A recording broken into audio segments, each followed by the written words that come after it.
আজই ডাউনলোড করুন আর এনজয় করুন আপনার পছন্দের শো।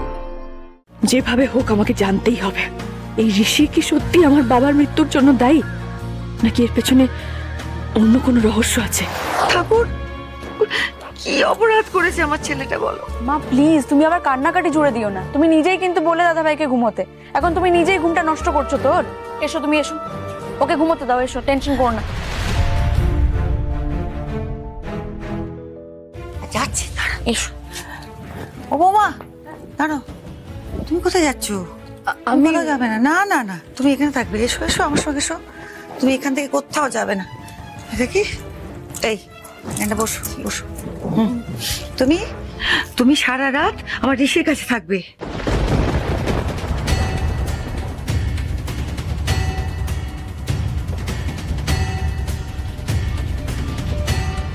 আমার ঋষি যে রাত্রিবেলা অন্ধকার দেখলে ভয় পেয়ে চিৎকার করে ওঠে, অস্থির অস্থির করে। তুমি জানো না ও কেমন করতে থাকে? ও আমি ছাড়া কেউ সামলাতে পারে না। আজ তুমি সামলে রাখবে, হ্যাঁ? কোথাও যাবে না কিন্তু, এখান থেকে নড়বে না।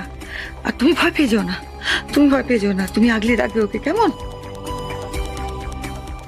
আমার ঋষির সাথে আবার এই দুর্ঘটনাটা ঘটলো না, ওকে কারা কিডন্যাপ করে নিয়ে গেল। আমি জানি তো ও আবার ভয় পাবে, আবার আবার ওই রকম করবে, কেমন জানি একটু করে ও। আমি ঘাবড়ে যাই, কারণ ঋষির যে পুরনো একটা ট্রমা আছে। ওই জন্য তো আমি আমি এখনো পর্যন্ত সারা রাত ওর পাশে থাকি। কখন চিৎকার করে উঠে, কখন চাপটে ধরবে আমাকে ঠিক তো নেই।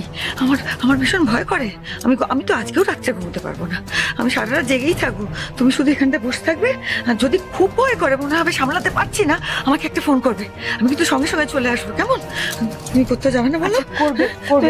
বৌমনি, প্রয়োজন পড়লে আমাকে কল করো, অসুবিধা নেই।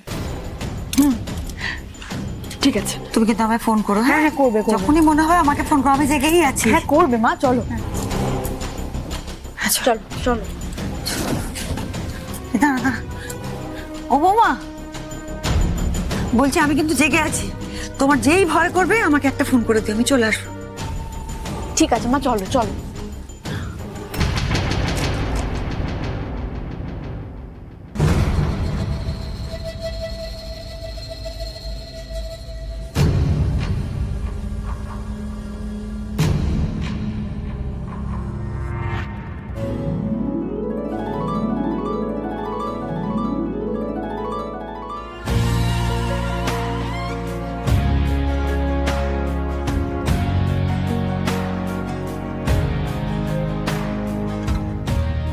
হে, আমায় কোন পরীক্ষায় ফেললি তুই দিদি? আমিও তো রক্ত মাংসের একটা মানুষ, আমারও তো অনুভূতি আছে, তাই না? একটা মানুষ যতদিন যাচ্ছে আমাকে তার ভালোবাসায় জড়িয়ে নিচ্ছে। আমি কি করে এই বন্ধন কেটে বেরোবো দিদি? কি করে বেরোবো? যেভাবে হোক আমাকে জানতেই হবে, এই ঋষি কি সত্যি আমার বাবার মৃত্যুর জন্য দায়ী, নাকি এর পেছনে অন্য কোনো রহস্য আছে? যা ভেবে এসেছিলাম তার থেকে সম্পূর্ণ আলাদা কেন লাগছে এই মানুষটাকে আমার?